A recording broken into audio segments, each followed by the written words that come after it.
So searching, searching, searching, searching for the truth. And now that we have found it, Yeah, so no knock. Knock, knock. Knock, knock.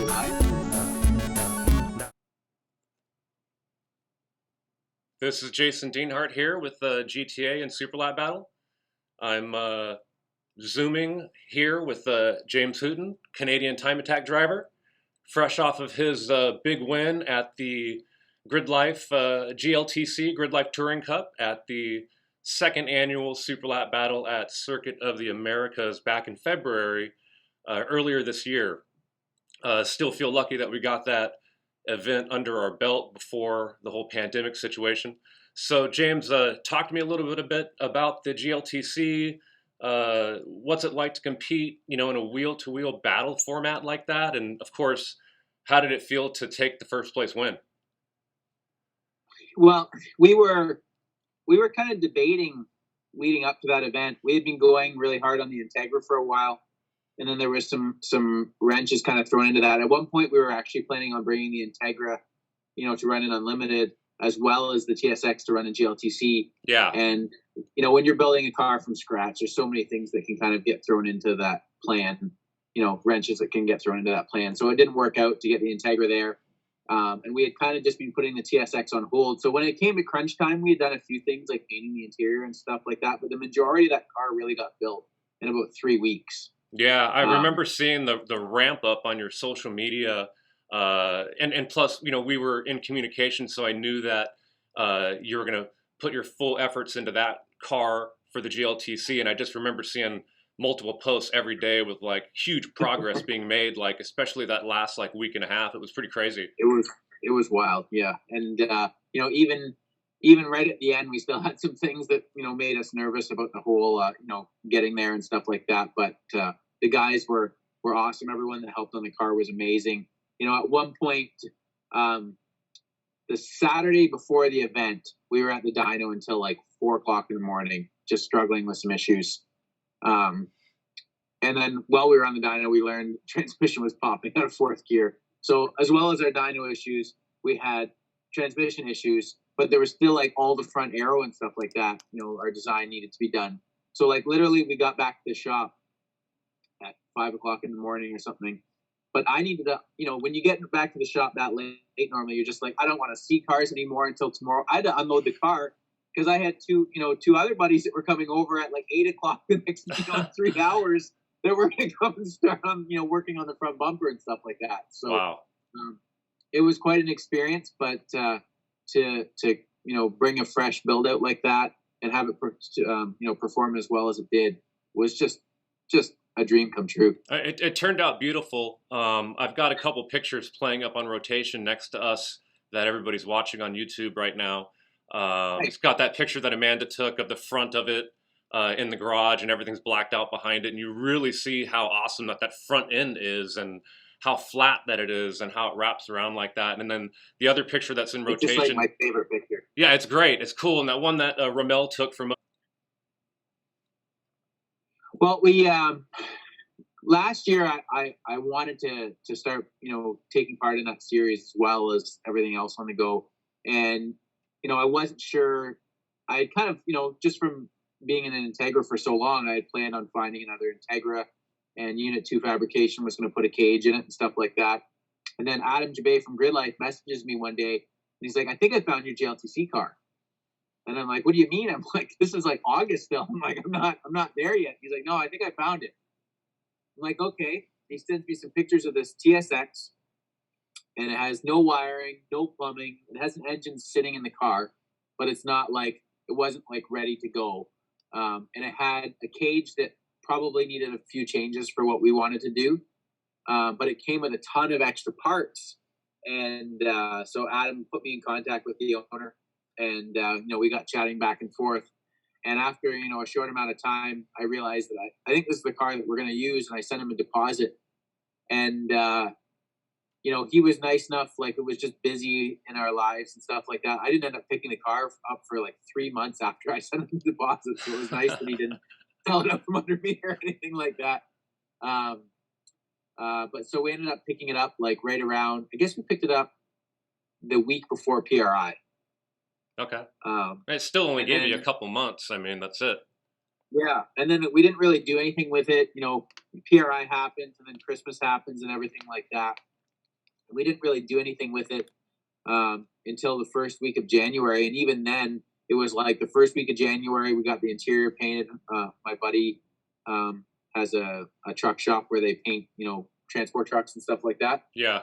And that, and then after that, things were kind of hectic at the shop, and there was a few more days, or even maybe another week or so after that we didn't do too much either. So it was way into January before we really got going on the thing. So how many,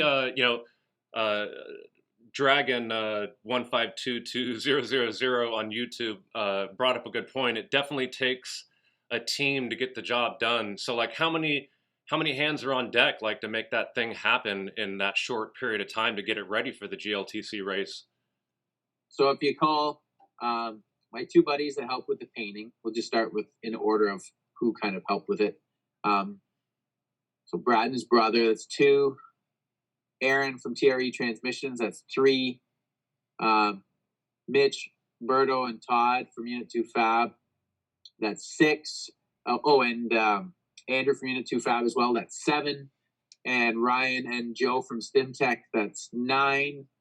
Myself, anything I could do, I mostly get told to keep my hands to myself because they want everything to look really nice. For myself, that's 10.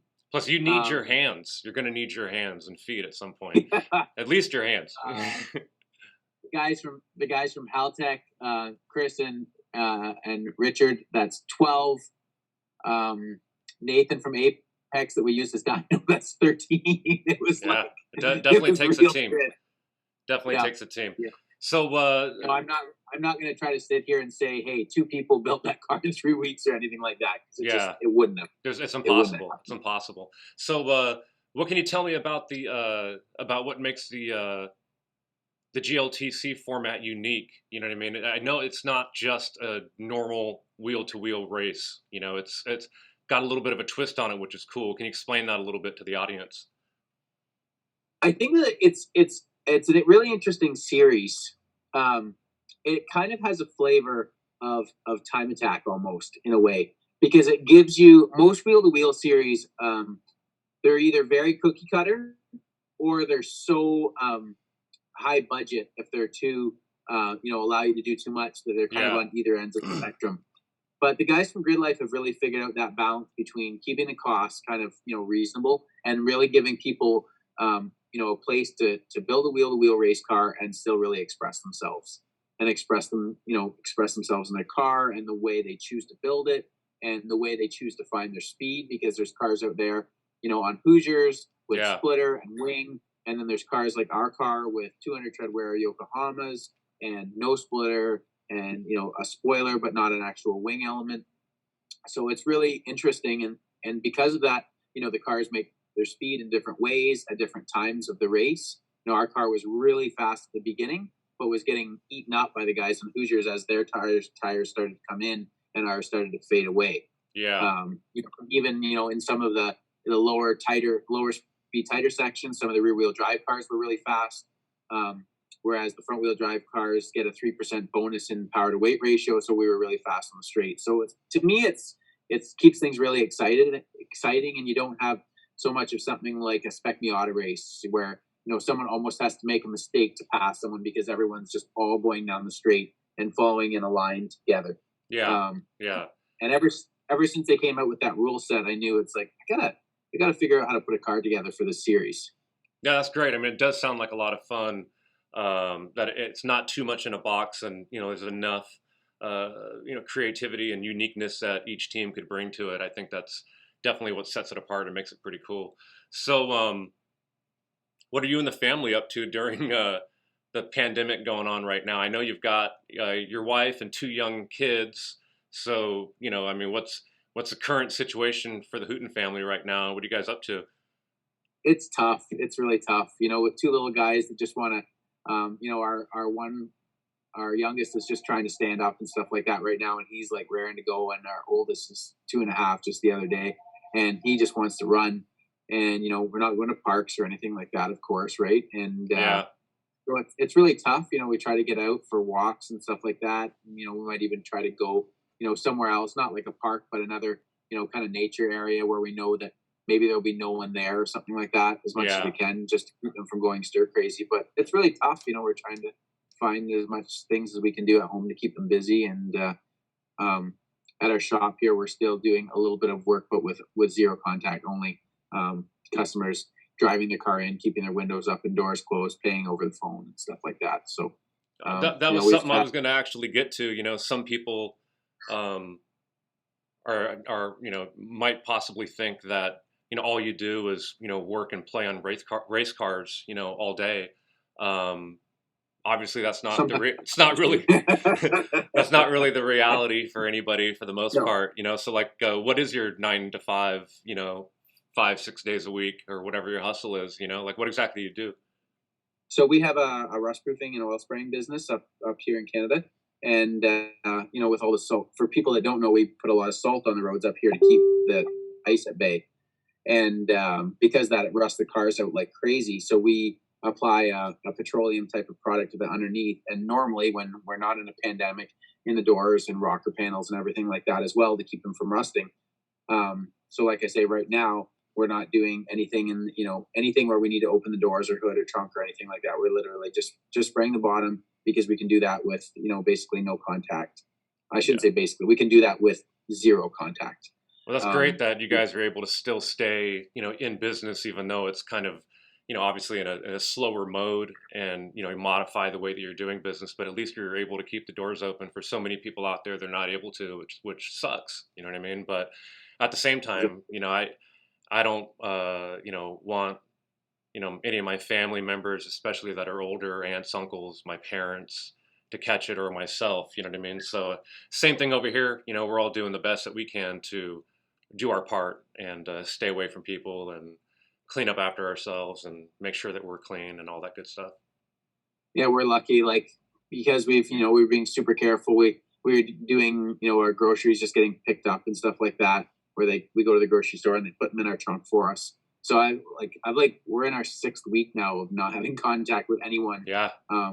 Except my parents and my wife and boys. So, we feel lucky to be able to do that, because there's a lot of people that, whether they work in an essential service or anything like that, or, work in the healthcare industry and stuff like that, we're so lucky to have those people, because some of those people they're not able to have zero contact like we've had. No, I mean, they're literally like on the front lines of the virus, and taking a chance, every day that they're going to do their thing to help everybody out. So yeah, it's definitely a huge amount of respect for those people, and the people too that are, making sure that, food gets delivered to, the grocery markets, and the people that are working at the grocery market still, the people that... The person that puts it in our trunk when we go there, Yeah, right? I mean, the people that, pick the fresh fruit, they're still out there working in the fields. I mean, there's still, people out there that have to work, and, hopefully all those people can stay safe as well.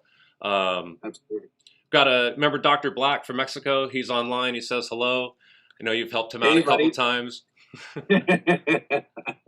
He's the best. He said he was going to have so many questions that YouTube wasn't going to have enough room for all his questions. How funny. How funny.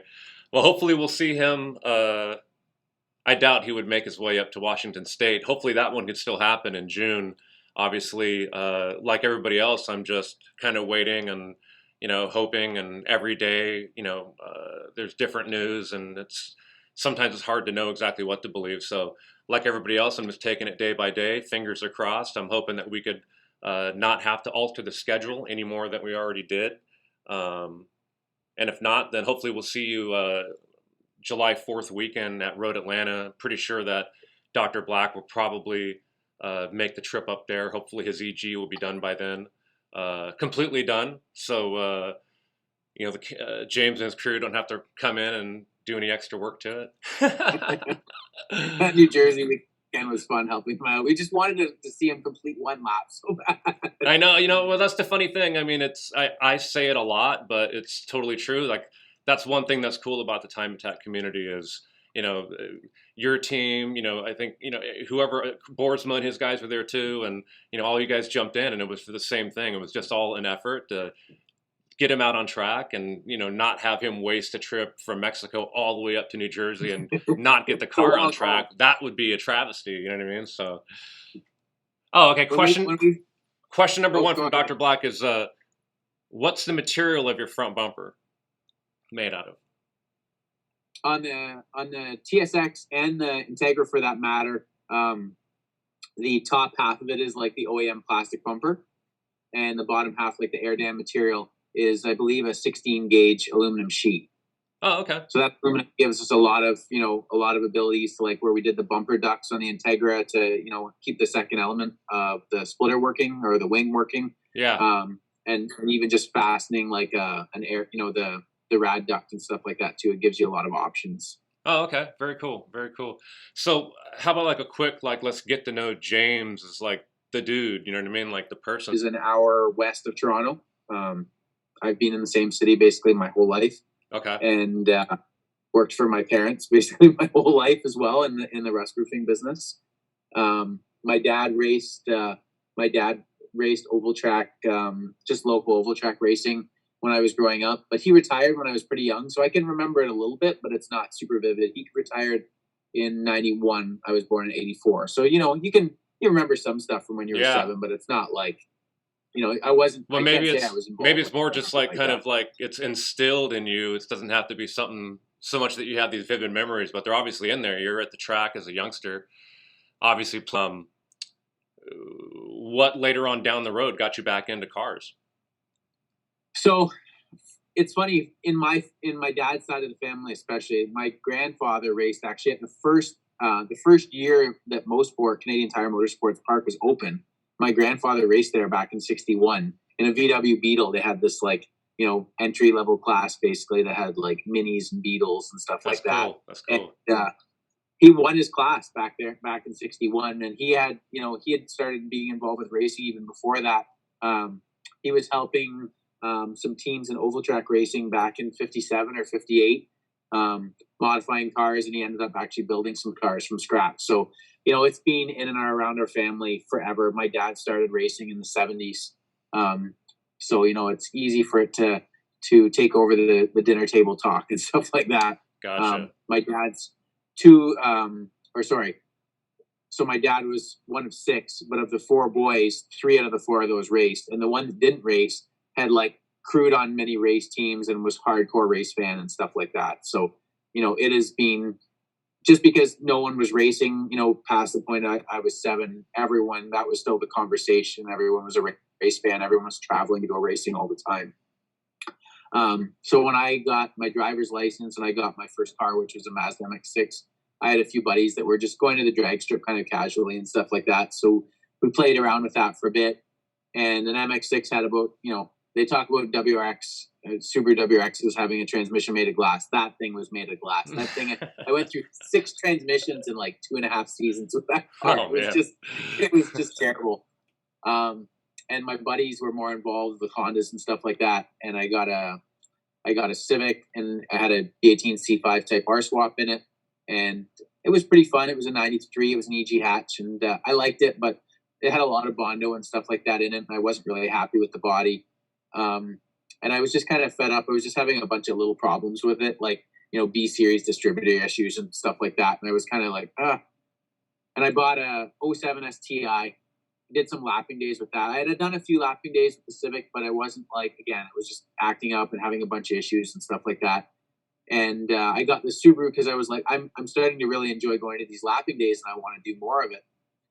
And I got the Subaru, and I was like, then I started having problems with it right away. It was like typical 07 STI with the ringland failures and stuff like that. And I'm like, come on, if I have a brand new car, so I can just go and like have, just fun and go lapping and stuff like that. And I had problems with it. So then I was fed up with that, and I'm like, okay, I got to figure it out. I'm going to buy a super, super clean Integra Type R. It's going to be a little newer than the Civic. It'll probably have a few less issues and stuff like that. I'm going to make sure I get one without any Bondo or anything like that in it. And it's going to be my daily driver. I'm going to drive it all year round in the winter. We're not really worried about rust with our line of work. And I did that, and I drove it in the winter for one winter.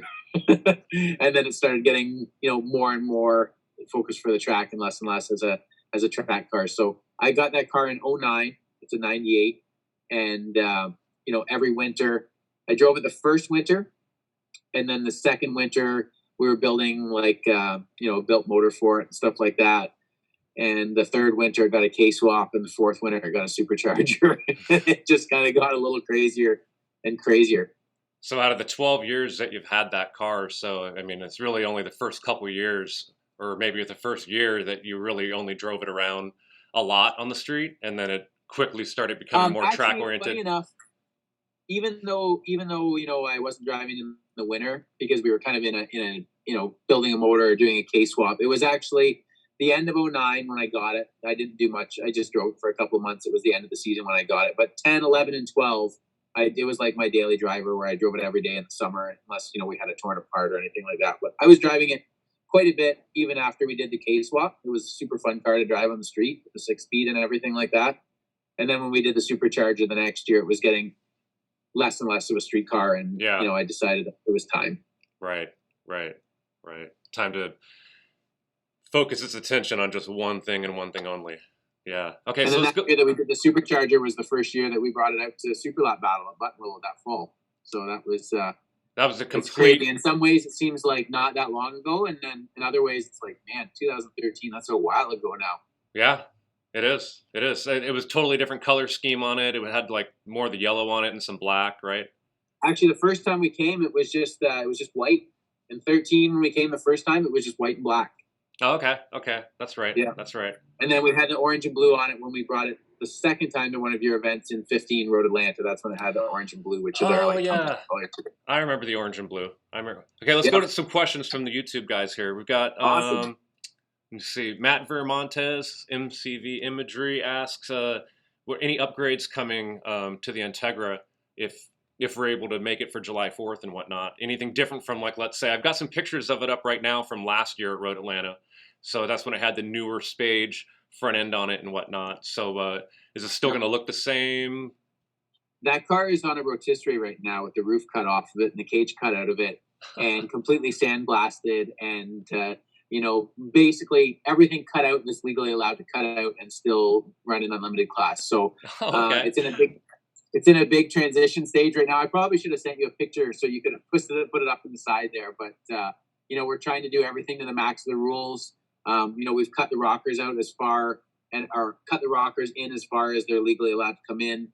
We've done the 3-inch roof cut that, is allowed in unlimited. So we basically, we're trying to maximize those unlimited class rules as much as possible. Awesome. That's exciting. That's exciting. That's super exciting. Update the car a little bit too, because, we were kind of always, let's try to get it ready for the next event. And this off season now, working with Northern Speed and stuff like that, we were like, let's take a step back. Let's see what this car really needs to really take it to the next step. Let's not keep chasing our tails. We know there's like 4 or 5 different areas where we can make big improvements on this car. Let's take the big hammer to it, and let's come back with a real animal. Yeah, no, I mean, that's smart, and if you're trying to make something every couple months, it's hard to make, meaning if you're trying to make a time attack competition every couple months, it's hard to, only in, 45 days or so to make huge changes. Sometimes you've got to, exactly. Hold out for a little while, you know what I mean? Make some big changes, and then, and then of course it's hard to come out at the first event and have everything work perfectly. Sometimes it takes a couple of times out on the track to figure stuff out, and then it's like, boom, Exactly. Well, that's exciting, man. That's really good to hear. Okay, let's see something else here. Good afternoon, Scott. Let's see. Scott Vanderhyde, who does a lot of our video, was asking, what are some of your, or what's a long-term racing goal for you? To win. I don't know.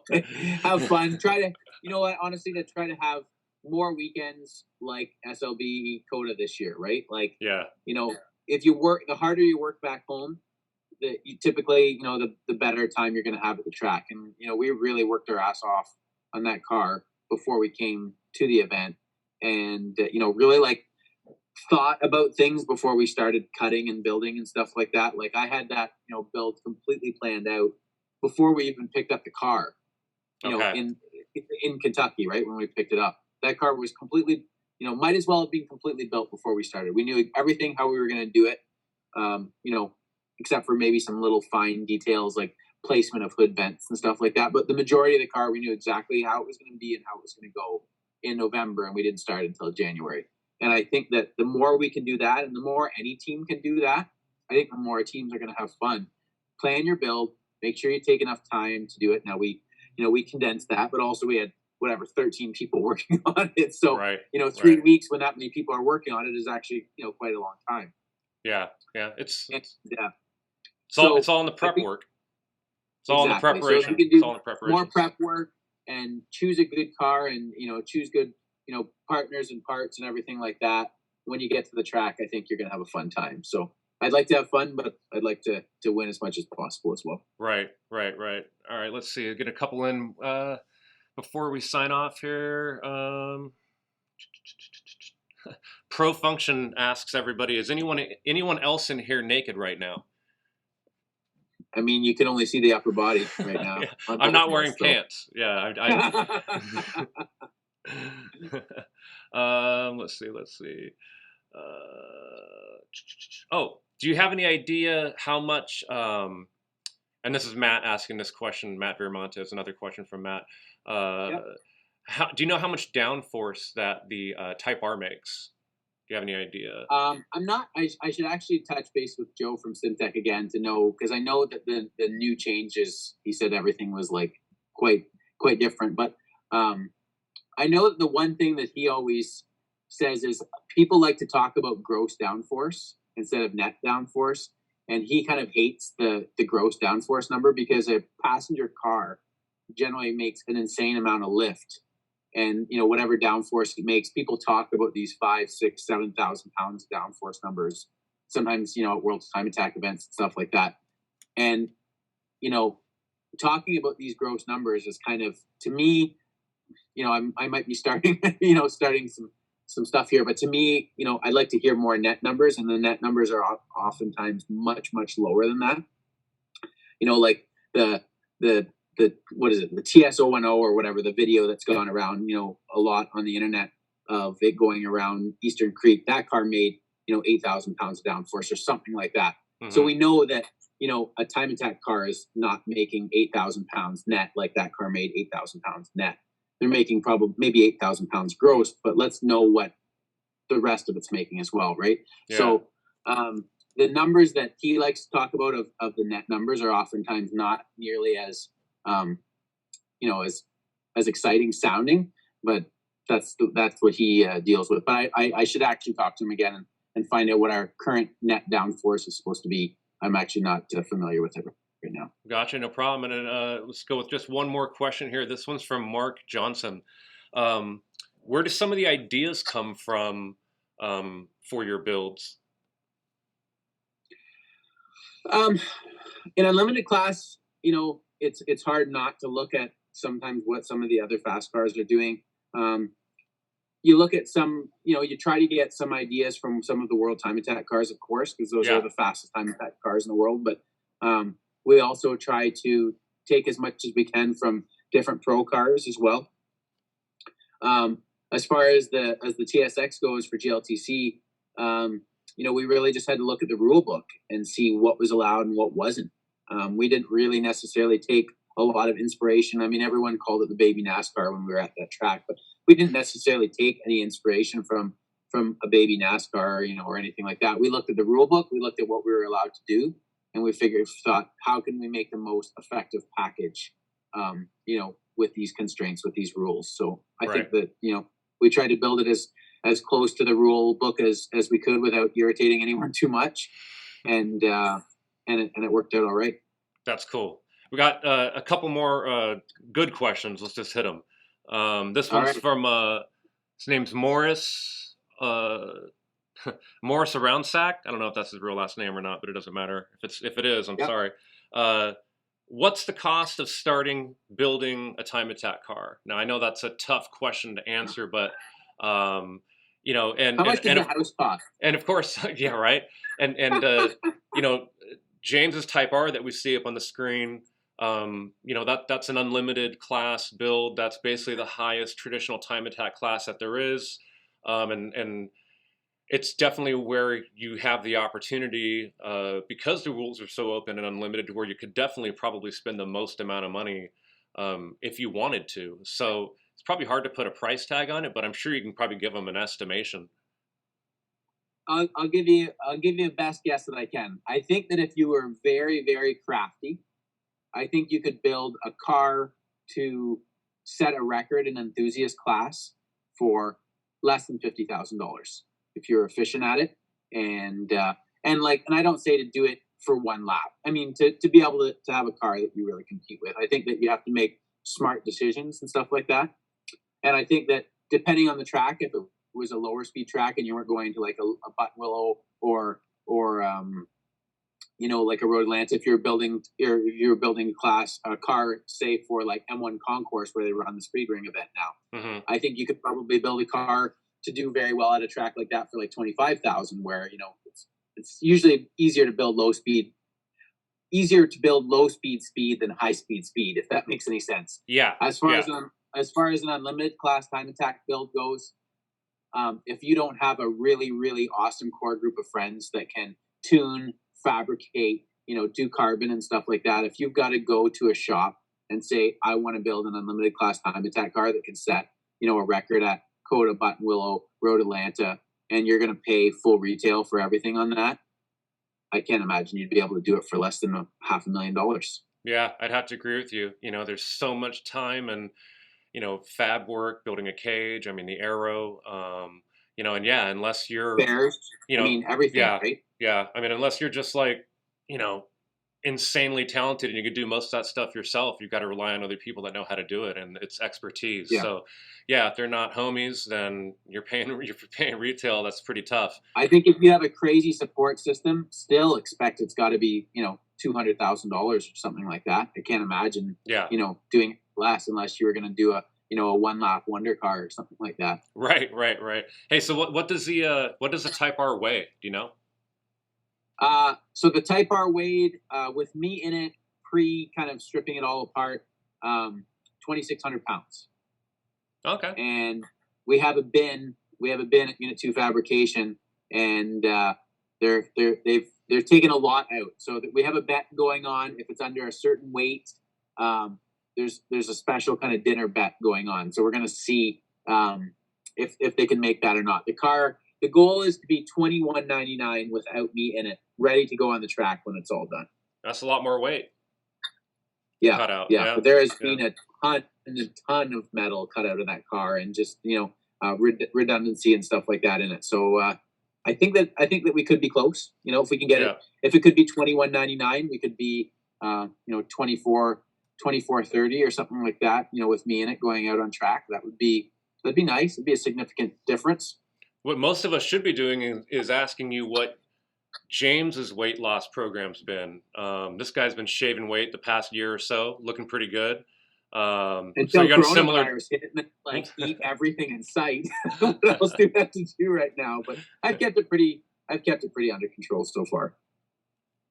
Yeah, it's tough. It's tough during this time frame right now. There's not a lot of other things to be excited about other than what kind of cheat meals you're going to have on Friday and Saturday. Yeah, exactly. Cheat meals turns into now it's like Friday, Saturday, Sunday, Monday, having leftovers on Monday, right? Yep. And Amanda's been home every day. She can't work, so it's every day, every evening she cooks awesome dinner. You know what I mean? And then sometimes even breakfast. It's I'm freaking spoiled right now. I'm so spoiled. Okay, this is a good question from Chris Williams. If you had to choose another chassis to build for Unlimited besides the Type R, what chassis would that be? Okay, I got it. I'd build an FDRX7. Ooh, sexy. I would get it I'd build it absolutely as light as possible. Mm-hmm. And I know on our podcast the other week we talked about Corvettes and stuff like that, but I think I'd have to go with FDRX7.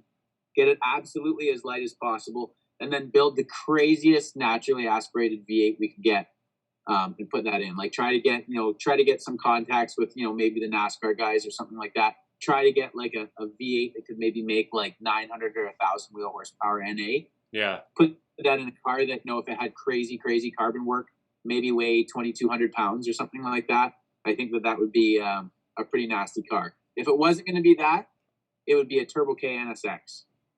I mean, you picked two classic, awesome looking cars. I'd have no problem with either one of those. Those are great looking cars. Some of the newer stuff is great too, but I think that when you look at some of the guys in GTA, some of the guys NSXs, like they're so light, right? You don't realize how light those cars can be, and weight is always the enemy. So either of those cars, I think you'd have a chance to have those cars sub 2,500 pounds with driver, and if you could have something like that in a rear wheel drive platform, I think you'd have a chance to have a beast of a car. Yeah, for sure. You got to give it up to Honda. I mean, I think that car first came out in like 1990. I mean, and it's still an awesome car to start with. Yeah.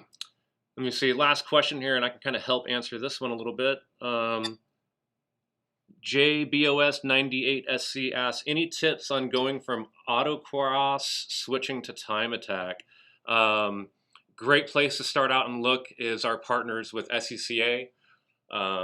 SCCA has autocross programs. They've also got a time trial, which is time attack series as well. They offer instruction. If you just look up scca.com, or even if you contact me, jd@globaltimeattack.com, I'll put you in touch with somebody. They've got places set up all around the United States. Obviously, things are on pause right now, but they've got their Track Night in America program as well, which is really good for people getting their feet wet as well. Exactly. I mean, they're a great resource. We enjoy working with them, and as James knows, we've got a licensing program for professional time attackers now that we work with SCCA on, and all of the Super Lap Battle and Global Time Attack competitions are sanctioned by SCCA Pro Racing, which we're really proud of. And also Gridlife have a very good beginners program for their HPDE as well. Yeah, and I don't know going forward if they're going to have that at all their festival events or not, because I know the festival events are getting busier and busier all the time. Yep. But I know for the time being, they still have their beginner program, I think, at almost every one of their events. And they do strictly no passengers for their beginner program. And people have been quite thrilled with the no passenger kind of peer evaluated beginner program. Yep. Yeah, they definitely look up Gridlife for that. A lot of people don't realize that, but they do offer instruction at most all their events. So that's another place where you can go get your feet wet and basically learn the ropes and get to know how to get involved in this life. All right, this will be the last question. And this one's from Chris Williams again. Not sure if it's been asked before, but does James have any interest in trying to compete at World Time Attack in City Motorsports Park in Australia one of these years? Because of our business here, it would really be a serious problem to try to get over there at that time of the year. And because of that, when we kind of started this rebuild, in some ways, the North American rule sets are probably a little bit more strict than the World Time Attack rule set, maybe with some of the chassis work and stuff like that. But aerodynamically, I think we're allowed a little bit more in unlimited class than they are. So we've actually, it's kind of funny to say, the plan is, and the stuff that's already in motion, is past what the rules would allow for World Time Attack. So it's kind of cool. But like I say, we're going to focus on North America for what you can achieve in North America. And I think the level that we are seen on even globally now, I think that we're going to just keep focusing on North America. We can do a whole season probably for the price of going to one event. You have one big problem, one bad off or something like that at that one event. Right. And imagine like a whole season deleted, right? Yeah. So we love what you guys are doing and what Gridlife are doing and everything like that in North America. So we're gonna build a car to the max of the rules for that, and just kind of keep on trying to attack as much as we can. Yeah, I mean, there's absolutely nothing wrong with that at all. And what we're trying to do with Super Lap Battle at COTA at Circuit of the Americas each year in February, March is we're trying to, as you know, trying to create that international destination here in North America. So, I hope that if once a year I can get, a couple of Australian teams to come over, a few teams from Europe that are interested now too, and have them battle the best of North America like yourself. We'd have a pretty special circumstance happening there once a year, which is something to be proud of for all of us, Well, I know that the RP968 team have talked about going touring in the future, so I hope that touring could be touring to Austin at some point. That we're definitely in talks. No guarantees, but I've met most of all the top teams. Ian Baker with World Time Attack Challenge has been a real special friend and a mentor to me, and introduced me to everybody. So I've gotten to know pretty much everybody enough to where I could give him a ring or send him a message. So as you know, these things don't happen overnight. Sometimes these plans can take a year or two to actually come into fruition. So it's just it's all starting. You know what I mean? So it's kind of an exciting time that we're embarking upon. For sure. Let's see. I think it's been 40 minutes, pretty much at the limit that I wanted to be at. So let's think we could end it now. And if you had anything else you wanted to say. I just want to, appreciate, say thank you to you and as well as the Gridlife team and everyone that helped put the Super Lap Battle event together. It's it's kind of fun to look back and think that we have kind of a positive memory from 2020 already. I think that it would be for everyone that was kind of on the fence about going to that event or not and decided, maybe not to go to that event. They're probably kicking themselves right now because it's, to look at the TSX sitting in our shop over here, kind of untested and unknown, it would be, kind of an anxious thing right now. But knowing that it's sitting over there, ready to party and ready to go to the next event, whenever that may be. It's just kind of a calming feeling. Good. So good. I really appreciate you guys for putting that together. And, and this whole, the NATA, North American Time Attack Association, for you guys and Gridlife and SCCA, and we like to really promote that whole trifecta. Yeah. And for have all you guys working together and doing things like having GLTC at COTA, is just super cool. And I think that when groups like that work together, it leads to nothing but more and more cool stuff in the years to come. I agree, man. It worked out really well, and hopefully it worked out good enough for them that we could have them back every year and just make it like a big annual thing and grow upon it. That's the goal. You know what I mean? So we'll see what happens. Thank you, James. I appreciate you taking the time out of your busy schedule to talk with me today. And thank you so much. Awesome, man. And you have a good one. Stay on for a moment afterwards, and I'll catch up with you. So yeah, thank you, James Houghton. I appreciate it. And we'll see you all next week. This is Every Second Counts. So searching for the truth. Yes, no knock. Knock, knock. Knock, knock. Knock, knock. Yeah. It's open sesame, then perception gets triggered down the dark hallway through a hall full of mirrors. Bless the spirits, then wait for the eclipse. A smoke a split black